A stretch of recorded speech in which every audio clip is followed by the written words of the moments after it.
ఏమండి గమనించండి మాటని. ఆశీర్వాదములకి వారసులవుటకు మిమ్మల్ని నేను పిలిచానన్నప్పుడు నీవు దూషణకరమైన మాట ఎందుకు పలుకుతున్నావు?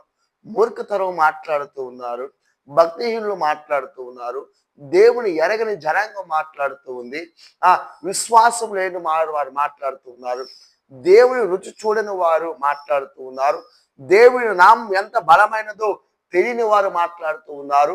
రక్షించబడి పరిశుద్ధాత్మ చేత అభిషేకించబడి రక్షణ వస్త్రము తీసుకొని దేవుని వాక్యము చదువుతూ దేవుని వాక్యాన్ని ధ్యానించి అనేక సంవత్సరములు దేవుని బిడ్డగా నువ్వు కొనసాగుతూ దేవుని మందిరంలో ఉంటూ, ప్రియమైన దేవుని బిడ్డలారా, నీవు ఆశీర్వాదమునకు వారసైన నీవు ఆశీర్వాద వచనంబు పలకగా నువ్వేం పలుకుతున్నావు?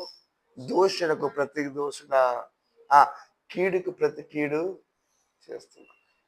ఎంత దౌర్భాగ్య స్థితి!